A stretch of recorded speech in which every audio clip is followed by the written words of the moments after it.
राम राम जी। स्वागत है आप सभी का हमारे YouTube चैनल पे। आशा करती हूँ आप सभी कुशलमय व मंगलमय होंगे। भक्तजनों, आज हम आपको श्रावण मास में सुनी जाने वाली गणेश चतुर्थी की कथा सुनाने जा रहे हैं। भक्तों, विनायक चतुर्थी के दिन भगवान गणेश जी की पूजा करने से जीवन के सभी संकटों से मुक्ति मिल जाती है।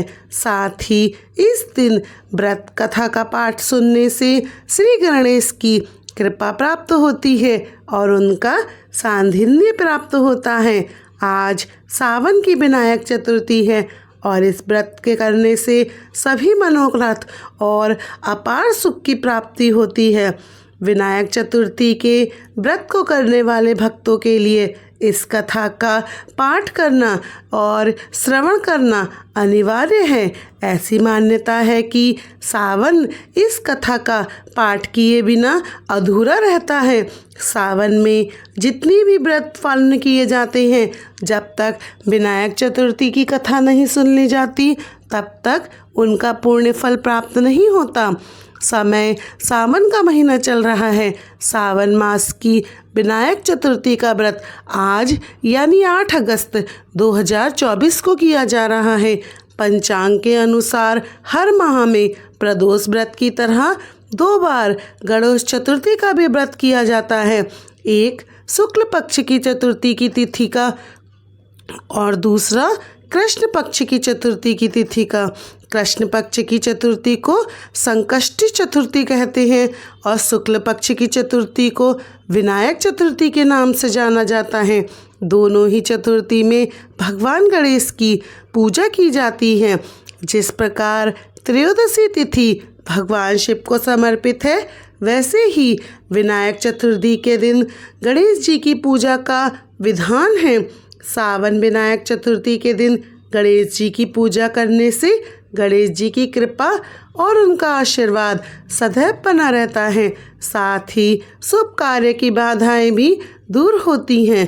विनायक चतुर्थी में कथा सुनने और पढ़ने का विशेष महत्व माना जाता है। अगर आप चतुर्थी का व्रत भी नहीं कर रहे हैं तो इस कथा को सुनने मात्र से ही जीवन के सभी कष्ट दूर हो जाते हैं। भक्तों, अब हम आपको विनायक चतुर्थी की कथा सुनाते हैं। भक्तजनों, कृपया कथा को पूरा ही सुनिएगा, क्योंकि कथा पूर्ण सुनने से ही इसका पुण्य फल प्राप्त होता है। भक्तजनों, विनायक चतुर्थी की कथा इस प्रकार है। पौराणिक काल के अनुसार एक बार भगवान शिव और जगत जननी माता पार्वती नर्मदा नदी के किनारे बैठकर चौपड़ खेल रहे थे।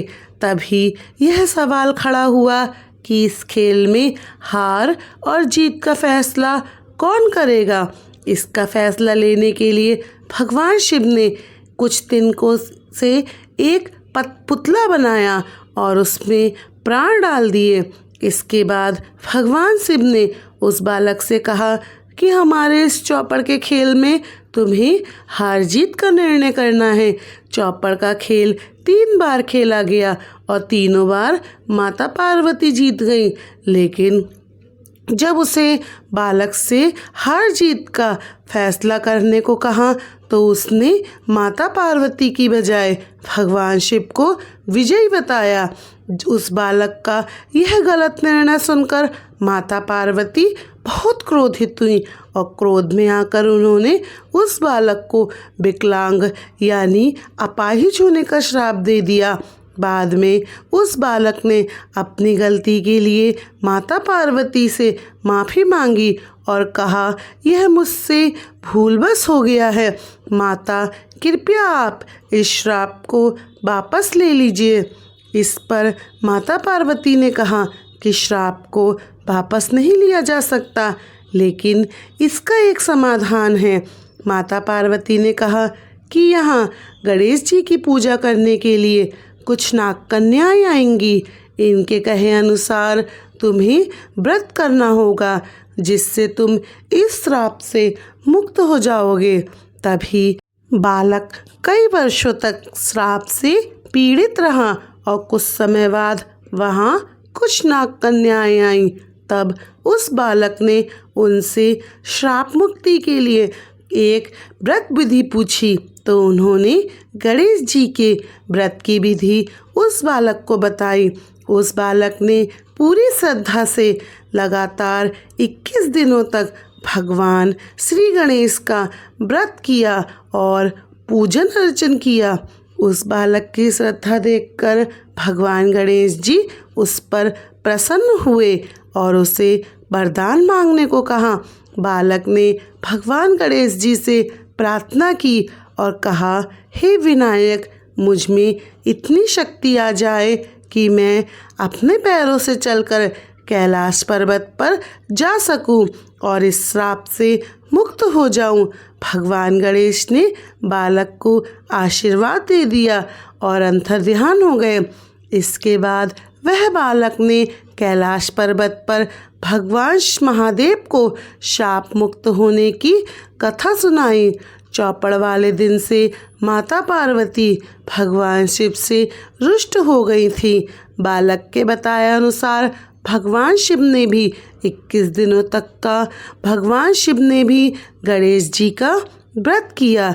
व्रत के प्रभाव से माता पार्वती महादेव से प्रसन्न हो गई। मान्यता है कि भगवान गणेश जी की जो भी सच्चे मन से पूजा अर्चना और आराधना करता है उसके सभी दुख दूर हो जाते हैं। साथ ही कथा सुनने व पढ़ने मात्र से जीवन में आने वाले सभी विघ्न दूर हो जाते हैं। भक्तजनों, यह थी सावन मास में सुनी जाने वाली गणेश चतुर्थी की कथा। भक्तों, कथा अच्छी लगी हो तो हमारे चैनल को सब्सक्राइब करें, वीडियो को लाइक और शेयर करें और कमेंट बॉक्स में जय श्री राम ज़रूर लिखें। आप सभी को हमारी राम राम जी।